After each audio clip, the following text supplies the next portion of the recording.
नमस्कार मित्रों, आप सभी का एक बार फिर हिंदी पौराणिक कथाएं में स्वागत है। दोस्तों, क्या आपने कभी सोचा है मांस बेचने वाला और मांस काटने वाला, मांस पकाने वाला, मांस खाने वाला, इनमें से कौन सा व्यक्ति सबसे ज्यादा पाप का भागीदार होता है? वह आज भगवान श्री कृष्ण से सुन लेना, उन्होंने गीता में क्या कहा है।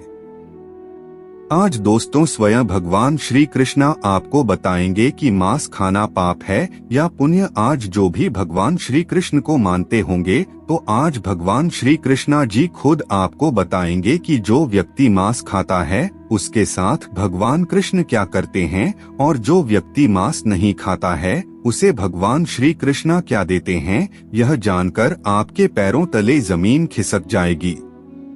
और यहाँ पर कुछ लोग ऐसे भी हैं जो भगवान कृष्ण की बातें नहीं सुनेंगे, छोड़ देंगे भगवान श्री कृष्ण को। तो ऐसा भी बिल्कुल भी नहीं करना है। ध्यानपूर्वक एक एक बिंदु को सुने। दोस्तों, ईश्वर कहते हैं कि जो भी व्यक्ति अच्छे तरीके से पूजा पाठ करता है उसे मैं स्वीकार करता हूँ, उसकी हर मनोकामना को मैं पूरा करता हूँ। वीडियो में आगे बढ़ने से पहले अभी ही वीडियो को लाइक कर और नीचे कमेंट बॉक्स में लिख दो सच्चे दिल से जय जय बजरंगबली। दोस्तों, यह बात उन दिनों की है जब भगवान श्री कृष्ण अपने बालपन में थे। एक बार जब श्री कृष्ण एक पेड़ के नीचे बैठे बांसुरी बजा रहे थे, उसी तरह से एक हिरन दौड़ता चला आया और उनके पीछे जाकर छुप गया। वो हिरन बहुत ही घबराया हुआ था। भगवान श्री कृष्ण ने उसके सिर पर हाथ फेरते हुए कहा, क्या हुआ? तुम क्यों छुप रहे हो? उसका पीछा करते हुए एक शिकारी भी वहां आ पहुंचा और बोला, यह मेरा शिकार है, इसे मुझे दे दो, इस पर मेरा अधिकार है। तब भगवान श्री कृष्ण बोले, हर जीवित जीव पर उसका खुद का अधिकार होता है, न कि किसी का। तब वह शिकारी क्रोध में बोला, यह मेरा शिकार है, इसे मैं पकाकर खाऊंगा। तब भगवान श्री कृष्ण बोले, किसी भी जीव को मारकर खाना पाप की श्रेणी में आता है। क्या तुम पाप के भागी बनना चाहते हो? मांसाहार पुण्य है या पाप? क्या तुम धर्म को नहीं जानते? तब वह शिकारी बोला, मैं तुम्हारे जितना शिक्षित तो नहीं कि यह जानो कि मांसाहार पूजनीय है या पाप, पर मैं यह जानता हूँ कि जीव को मारकर खाना, इसमें कोई हर्ज नहीं।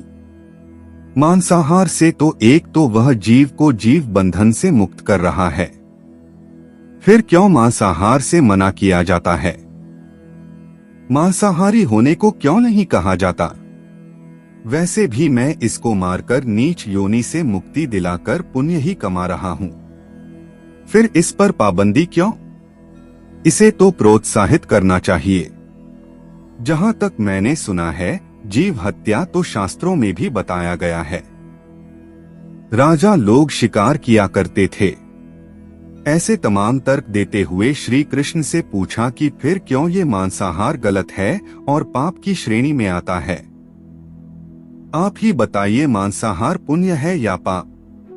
भगवान श्री कृष्ण समझ गए कि इसकी बुद्धि मांस खाने के कारण तामसिक हो गई है और उसने सोचने और समझने की बुद्धि भी खो दी है। फिर भगवान श्री कृष्ण बोले, इस अंतहीन विषय पर पहले मैं कोई राय नहीं दूंगा। मेरी इस छोटी सी कथा सुनने के बाद तुम ही उत्तर देना कि मांसाहार पुण्य है या पाप, और तुम्हें मांस खाना है या नहीं। वह शिकारी सोचने लगा कि इसमें मेरा तो कोई घाटा नहीं है, इस कथा को मैं सुन ही लेता हूँ, मेरा मनोरंजन भी हो जाएगा और बाद में मुझे इसका मांस भी मिल जाएगा।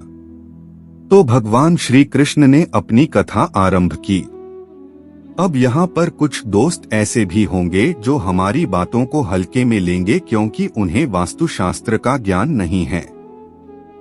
इस पर एक कहावत भी प्रचलित है कि बंदर क्या जाने अदरक का स्वाद। अर्थ यह है, कोई भी व्यक्ति वास्तुशास्त्र के बारे में नहीं जानता है तो फिर इन उपायों में या वीडियो देखने वह विश्वास ही नहीं करता है। इसलिए दोस्तों, सही सटीक 100% जानकारी के साथ में जानने के लिए इस वीडियो से जुड़ जाना। दोस्तों, वीडियो को आगे बढ़ाते हैं।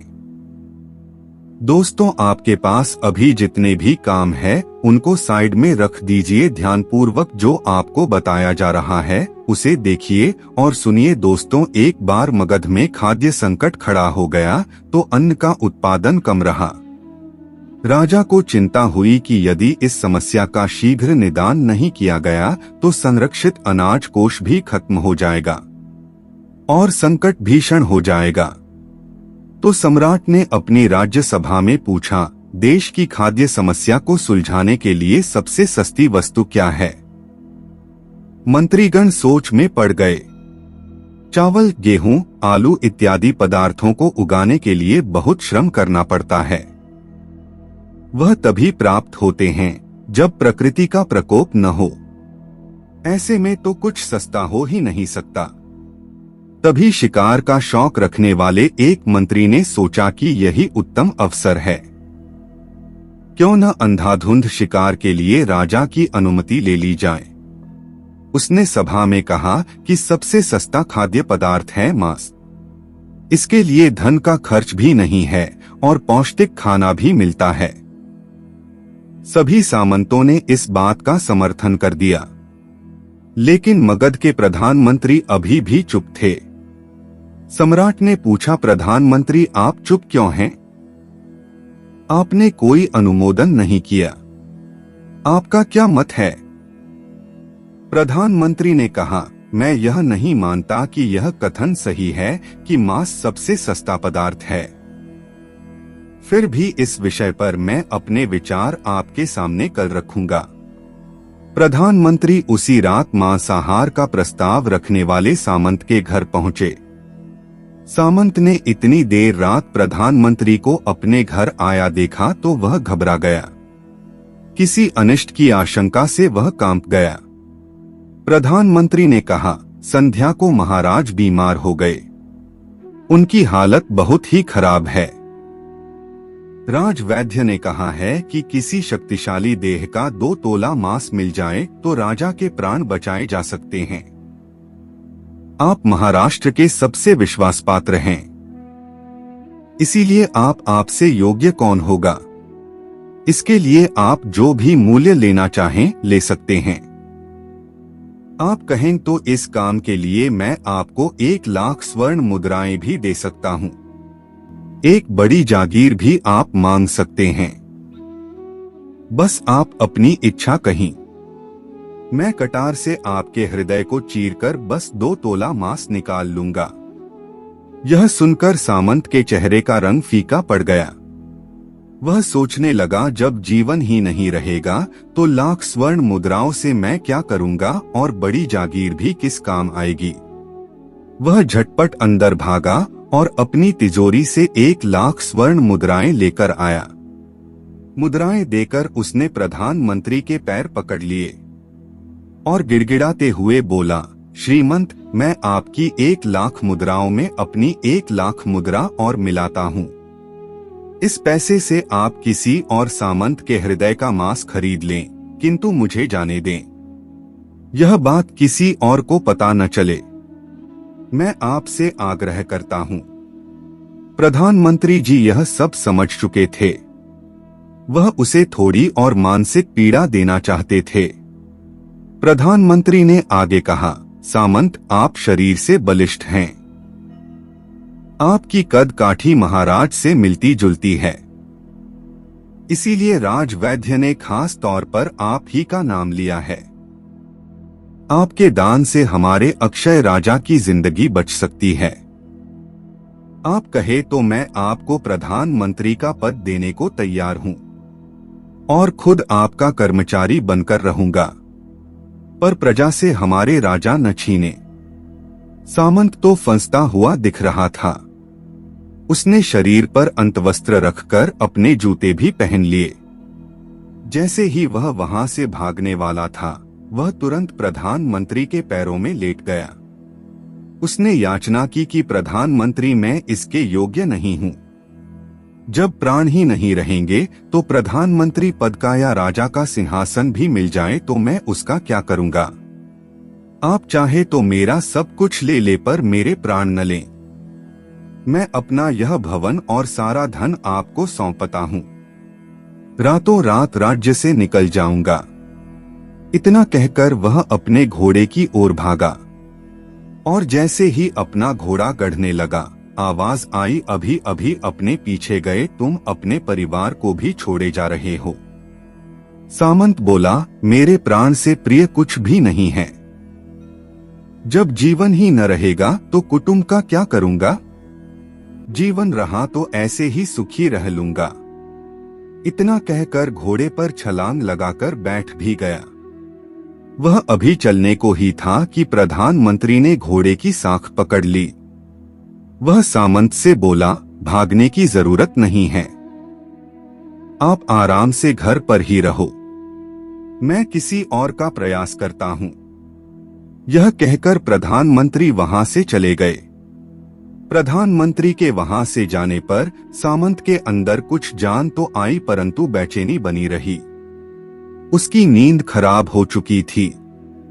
मुद्राएं लेकर प्रधानमंत्री बारी बारी से सभी सामंतों के घर पहुंचे और सभी से राजा के लिए हृदय का 2 तोला मांस मांगा, परंतु कोई भी राजी न हुआ। सबने अपने बचाव के लिए प्रधानमंत्री को 1,00,000 और 5,00,000 मुद्राएं तक दे दी। इस प्रकार प्रधानमंत्री ने एक ही रात में करोड़ों स्वर्ण मुद्राएं जमा कर ली। खेल सुबह होने से पहले ही अपने महल में पहुंच गया। अगले ही दिन राज्यसभा में सभी सामंत समय से पहले ही पहुंच गए। सभी यह जानना चाहते थे कि राजा स्वस्थ है कि नहीं, लेकिन कोई भी किसी से भेद नहीं खोलता था। सबको राजवैद्य की तलाश थी, उनसे ही उन्हें कुछ सूचना मिल सकती थी। प्रधानमंत्री ने सैनिकों को आज्ञा दे रखी थी कि जब तक महाराज राज्यसभा में न आए, किसी भी सामंत को भी महल से बाहर जाने की आज्ञा नहीं है। राजा सभा में अपनी चिर परिचित गति में आए और अपने सिंहासन पर आकर बैठे। सभी सामंतों ने देखा, कहीं से भी राजा उन्हें अस्वस्थ नहीं लगे। उन्हें तो कुछ हुआ ही न था। प्रधानमंत्री ने उनसे झूठ बोला। हर सामंत के मन में यही विचार चल रहा था, पर कोई भी किसी और को कुछ भी ना बोल रहा था। तभी प्रधानमंत्री ने राजा के समक्ष 1 करोड़ स्वर्ण मुद्राएं रख दी। राजा ने पूछा, ये स्वर्ण मुद्राएं किसके लिए हैं और कहां से आई? प्रधानमंत्री ने कहा, 2 तोले मांस के लिए इतनी धनराशि जुटाई है, पर मांस न मिला। अपनी जान बचाने के लिए सामंतों ने यह मुद्राएं दी हैं। अब आप यह विचार कीजिए, मांस कितना सस्ता है। राजा को बात समझ में आ गई। उन्होंने प्रजा को अतिरिक्त परिश्रम करने का निवेदन किया और राजा के अनाज भंडार में से अनाज निकालकर श्रमिकों को दिया गया। उन्होंने पौष्टिक सब्जियों की खेती का तुरंत आदेश दिया।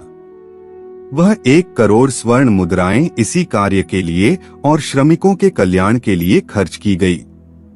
ऐसी साग सब्जी तेजी से उगी जिससे प्रजा का कल्याण भी हुआ और पौष्टिकता भी मिली। कुछ समय बाद मौसम अनुकूल हुआ और खेती लहलहाने लगी। इस प्रकार राज्य से खाद्य संकट दूर हुआ। तो मित्रों, जीवन का यह मूल्य भगवान श्री कृष्ण हमें इस कथा के जरिए समझाना चाहते हैं कि हम यह न भूलें कि जिस तरह हमें अपनी जान प्यारी है, उसी तरह से सभी जीवों को अपनी जान प्रिय होती है। अपने दिल से जानिए पराये दिल का हाल। यदि संसार के संबंधों से मुक्त करने का तर्क सही है, यदि जीव हत्या जीव को संसार बंधन से मुक्त करने का तरीका है, तो अत्याचारी द्वारा किया गया नरसंहार भी मान्य है। वह भी यह तर्क दे सकते हैं कि वह लोग जीवन के कष्ट से आप लोगों को मुक्त कर रहे हैं। अगर उसके लिए वह जीवन बोझ होता तो कभी भी अपनी जान बचाने के लिए संघर्ष नहीं करता, आपसे भागता नहीं। जो आपके सामने असहाय हो जाता है, उसे प्राण गंवाने पड़ते हैं। जिन जीवों को मारकर आप खा रही हैं, उन्हें तो प्राण बचाने का अवसर भी नहीं मिलता। बर्बरता सिर्फ वही नहीं है जहां सिर्फ मानव का रक्त बहता है। बर्बरता उससे भी कही जाती है जहां स्वार्थ के लिए किसी जीव की हत्या कर दी जाए। हम अंत समय में जिंदगी भर के पापों के लिए जिंदगी भर सुकर्म करने की कोशिश करते हैं, परंतु हम यह भूल जाते हैं कि जब वह जीव हमारे लिए काटा गया और हमारे लिए तड़पता, उसका श्राप हमें इस जीवन में ही नहीं बल्कि अगले जीवन तक नहीं छोड़ता।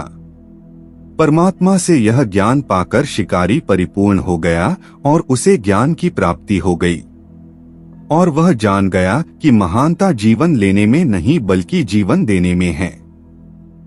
शिकारी भगवान के आगे हाथ जोड़कर वहां से चला गया और उसने कसम खा ली कि वह अपने संपूर्ण जीवन में किसी को भी कभी चोट नहीं पहुंचाएगा।